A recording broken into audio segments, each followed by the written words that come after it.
Әмір мен Индира отыр, жалпы енді таныстық жайлы не айтасың екеуің? Керемет болып жатыр, бірінші кездесуден ақ Әмір өзінің қандай екенін көрсетті. Сен енді Әмірді кішкене танып қалдың, сырласасыздар, енді не дейді? Негізі Әмірге ұнаған сияқты қыз. Просто андай парадокс қой негізі. Әмір естімей тұрып айта берші. Когда сен наоборот қызға ұнамауға тырысады, қалай айтсам болады, өзің көрсетесің, сол кезде қыздар ғашық болып қалады саған. И в целом Әмір как она есть болып тұр да өзің.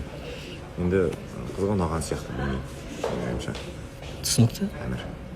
Сіздің көзі қызылда, қалайсыз? Жақсы, өзіңіз қалайсыз? Көңіл-күй қалай? Керемет. Сіздікі? Бәрі күшті, ортада енді Әмір отыр, не айтасың бұл таныстыққа жалпы? Енді жаңағы бір әңгіме бар ғой. Неге деймін, маска киіп ұнамай қаламын деп қорқу керек. Адам өзін қалай бар, солай көрсету керек. Әмірдің бұл жасағаны мен дұрыс болды деп ойлаймын. Ештеңені жасырмай, әзілін де айтып, ойнап, күліп, сол кезде адам ашылады да, бір жақынырақ тани алады деген ойдамын. Жалпы енді білмеймін, Әмір алғашқы кездесулердің бірінен өзінің адам ма емес па соны сезе алатын жігіт қой. Сондықтан да бір сондай сұрақ қойдым. Қазір өзіме де қызық болып тұр, Әмірдің жауабы қалай болатыны. Негізі былай қыз өте жақсы сияқты, ашық жарқын. Бірақ енді болжам жасап көрсең өзің. Болжам жасап көретін болсам, негізі еш нәрсе шықпайтын сияқты, ұзаққа бармайтын таныстық деп ойлаймын. Түсінікті, рахмет. Қаша, қалай айтса да көреді да, онда тұрған еш нәрсе жоқ деп ойлаймын. Саған ыңғайсыз екенін біліп тұрмын. Ұқсастық таба білдіңіздер ма? Бізде бір ғана кездесу болды. Әдемі болып құлпырып отырсыз. Рахмет. Бірақ жалғыз басты жан болғаннан кейін, үміткер жоқ болғаннан кейін, бұл құлпырған түрді енді үміткерге үндеу тастап жеткізу керек па деген ой келеді. Не себепті дұрыс айтылмай жатыр? Қатысушылар, қайдасыздар үміткерлер деп неге айтпаймыз деген сұрақ туындайды. Негізі мен осы жобаға келгенімде сол себептен еді. Сырт жақтан негізі маған жігітпен араласу жүру өте қиын. Не себепті қиын? Білмеймін, өзіңіз көріп жатсыздар ғой, вроде барлығы бар, бір отбасын отанасы болатындай бүкіл данныйым бар да, бірақ сыртта да осындай ғой. Таңғалады да жұрттар. Мен анша жыл жігітпен араласпадым десем мүмкін емес деген дүниені өздеріңіз көріп жатсыздар. Қорқады, батылдық жоқ жігіттерде. Батыр болса, дауына келіп мені алып кетер еді деп ойлаймын да жігіттер. Енді батыл азаматтар сыртқа қарамай, осы жаққа бір қарап, Маржан қыздың жанында отыратын күн жеткен секілді күтеміз ендеше. Ал енді бүгінгі тақырыпқа оралайықшы. Гүлбайра қыздың көңілі қалып қойды. Жаңағы ешқандай әрекет болмады деген әңгімені айтты.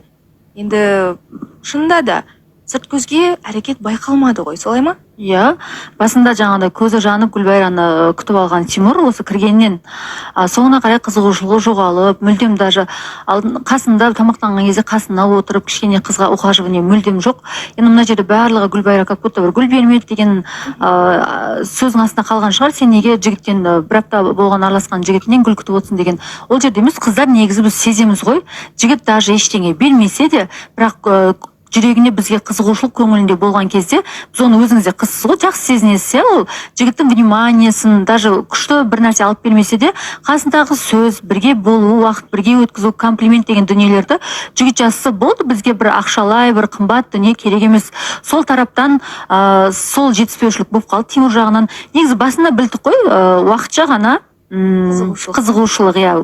Как обычно айтып жатырмын ғой мен, ол кезде де айтқам, Тимурдың сезімі как будто бір упаковканың сыртындағы 7 дней, 10 дней деген дүние сияқты, бір апта өтеді, жарамдылық мерзім таусылып қалады да. Сондай. Жақсы, енді меніңше осыдан кейін енді қыздардың көңілінде бір сұрақ, көкейінде сұрақ туындап қалатын секілді. Жігіттердің әрекетін бірінші орынға қою деген. Бірақ енді әрекет деген міндетті түрде гүлмен, сыйлықпен өлшенбейді ғой.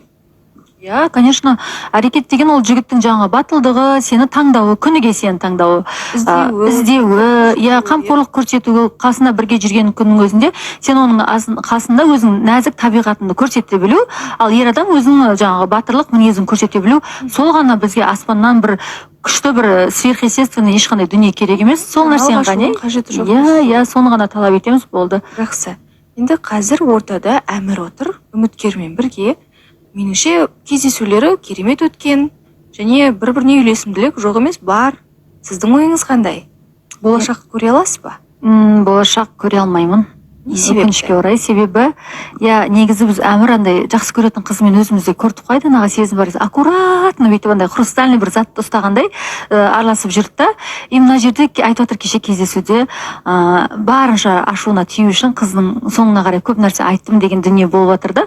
Ол жігіт ұнатқан кезде наоборот қызы ренжіп қалмасын, көңіліне алып қалмасын деп аккуратно араласады да қызбен. Сол сөзіне мен байқап қалдым, әмір де қатты асып қайтын сияқты, бір жағынан көңілі қалып кеткеннен кейін ба, бір жағынан үміткермен қызығушылық қатты көрген жоқпын. Түсінікті. Бірақ енді қызығушылық деп қыздың жанарында бір от бар. Ол нәрсе байқалады. Қыз прямо андай энергичная қыз екен да, кірген кездің өзінде аура сезіліп жатыр ғой, кәдімгідей көтеріп, көңілді, ашық, өзінің энергетикасы сондай ерекше ашық жарқын қыз екен. Енді сіз болашақ көрмеймін дедіңіз. Бұл нәрсе таныстық тоқтайды дегенге келеді ғой. Таныстық тоқтайтын сияқты. Жақсы, енді оны алда тікелей эфирде көре жатармыз. Біз келесі жарнамада қайта жүздесеміз көрермен.